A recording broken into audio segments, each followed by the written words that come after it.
The big question was, everyone kept saying, how come Pat Cooper didn't come? Like, everyone kept saying to me, gee, we really expected Pat Cooper. We thought there was going to be a reconciliation. I bet you we did, too. Yeah, evidently. No, I didn't even think of that. Yeah. But people kept saying that to me. Pat Cooper was supposed to come. What happened? What happened was, I spoke to Pat a couple of times, and he wasn't sure if he was going to be in town, but I finally got him, and it was no problem. I will be there. Fine, et cetera, et cetera. Yeah. He was scheduled for 7:15. Yeah. I told him get there around 7. Right.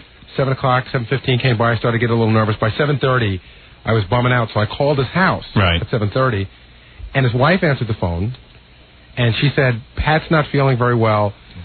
He took some medication. He's in bed. He's got a show tonight. He's trying to just stay well for his show tonight. But there's an article here from Stepping Out that may tell a different story. Oh, no.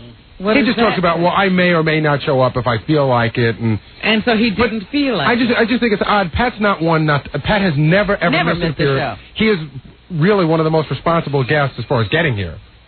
I don't know how responsible he is. Here's an interview with Pat from Chauncey. Yeah. Of course, he has to get Stepping Out. Yeah. Howard, if I can interrupt for a second, I should tell you that in all my conversations I've had with Pat since this whole fight happened. Robin is the one he wants to choke now. Really? So angry at Robin. It wasn't my birthday. It was Howard. He's How come so Robin? angry at Robin. What did Robin do? He says it in the article. Okay, let me see. It says, Chauncey just says my name, Howard Stern. Pat says, a few weeks ago, I was ready to bite Stern's head off for what he was trying to do to me. And Chauncey goes, well, what do you think Howard Stern was trying to do to you? He tried to set me up with 3 guys who claimed that I had badmouthed them. I finally found out that they confused me with Pat Paulson, but yet Stern never said on the radio that it was a mistake. What? We don't know that. Now, Jackie's got that story. I told that to a few people, and they told me I was crazy. I got a phone call at the Friars Club one day, and Pat just started telling me that one of the places where he was so-called spotted bad-mouthing Howard, that the kid had mistaken him for Pat Paulson. So maybe it was Pat Paulson who had been bad-mouthing you, and the kid got fired from his job, and he was going on and on and on, and I thought, this is so weird. So 3 people mistook him for Pat Paulson? No, just the one guy. Oh, just the one guy. It's an epidemic. Who even cared? I mean, do you think I cared? It wasn't that big a deal. I just thought it was funny. It was just funny for Pat to come on and explain that these people were jerks. But Pat, obviously, I don't know. He just went off the deep end. Yeah. Did not get it. Do you have any plans to appear on the show? They asked me to come to his surprise birthday party this Friday. If I decide to go, I'm going to let him know that he has a lot of goddamn nerve. He knew he shouldn't have done this to me. I was his friend. He's really milking this. Yeah. This is sort of like what he did with Joan Rivers. Remember when he got all freaked out over Joan Rivers? And we asked Joan about it. She goes, I don't even know what he wants from me. Right, yeah. Maybe you'll get a comic book. Yeah, maybe I'll get a comic book. Has Stern tried to apologize to you since your last now infamous appearance? His producer, Gary Delabate, called, but Howard thinks he walks on water. He had no right to put 3 guys on me so that they could pounce on me verbally. He thinks that's funny, but I don't think it's funny. If Howard had any class, he would call me up personally to apologize, but he has no class. Ooh. I don't think I should apologize for something. We didn't do anything. 3 guys called up and accused him of doing this, so I said, hey, Pat, what's the story? All he had to do was say no. It didn't happen. What more can you do for a person but to give him his opportunity to answer the charge? I don't know. If that's how you feel, the questioner says, maybe you shouldn't show up at his birthday party on Friday. He can't intimidate me. I don't fear Howard Stern. What does that mean? I don't know. What I should have said is, hey, Pat, if you have the nerve, come here Friday. Really? I once heard those exact words coming from the late Sam Kinison, the interviewer says. Sam Kinison started to yield to Howard Stern. After Kinison's career started to not go so good, he started to kiss Howard's ass. I told Howard on the air that his buddy Sam Kinison was a coke addict. That's your buddy, I asked him? What do you tell your children? Then you're a big fan of a coke addict. Yeah, I'm a big fan of a coke addict. Yeah, I guess I am. So what? You don't know what people are doing. I'm also a big fan of a guy who left his wife and kids. So what? I don't care. What do I care? Not our bailiwick. I just like your comedy. I don't analyze your personal life.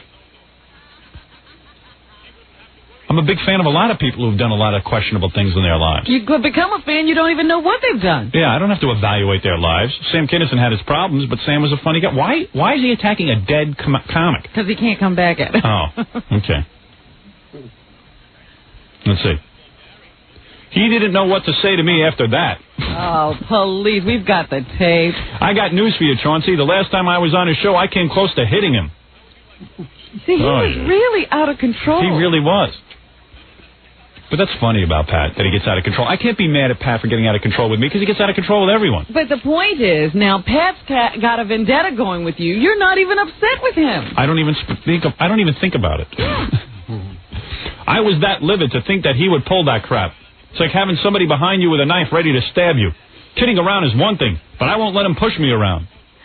All right. This is all in his mind. So Chauncey says, are you sure you're not just being overly sensitive? Chauncey's a good interviewer. They wanted me to fall on my ass, and I'm going to tell you something. I guarantee it that they were shocked to their feet. That day I came in the studio. If you would have saw his face, I was ready to bite him. If the mic wasn't in my way, I would have bit Stern's nose off. He wouldn't have to worry about a nose job. Howard Stern is a hypocrite. Do you get an anti-Semitic reference? Yeah, no, I don't think so. But what about hypocrite? What did you... there's no logic to any of this. He's just hurling accusations. Yeah. Now he gets to Robin. He says, Gary did try to apologize. Gary tried to apologize, but it's all, but he says BS, you know. Oh, it's BS. Yeah. He said it's all show business. Yeah, Gary, how would you like somebody to do that to your kid? What? I don't know. Apologize to him? No, how would you like somebody to set my kid up with 3 people? Recently, Stern was labeled a hero for saving a man who was on the brink of jumping off the GWB. Hasn't Stern's act of heroism alleviated some of the hostility you feel toward him? Howard will exploit anything to help himself. Oh. He said he saved that guy on the bridge. He never saved that guy on the bridge. He's full of S. That guy has been on that bridge for years watching the boats go under it. That guy was never going to jump. Howard didn't save nobody. He's a liar. That's funny. That is funny. What about the fact that Governor Pataki had Stern sit alongside him while being sworn in this past week in Albany? What does that tell you about Pataki? What does that say about his morals? Pataki would take a vote from Hitler. Oh, boy. Now you're Hitler. Gee, the same guy he was hugging and loving. Yeah. Now I'm Hitler. Why was he on this show so many times? I don't know. Pat's wacky, man. Now I'm like a member of the First Family, you know, that he sort of is at odds with. Yeah.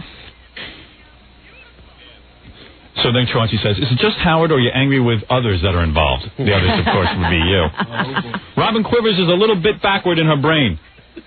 She turned around during all this and said to Howard, maybe he's mad because you didn't mention him in the book, or maybe he was jealous of Sam Kinison. She gave him that crap. If Howard leaves show business, do you know what they all will be?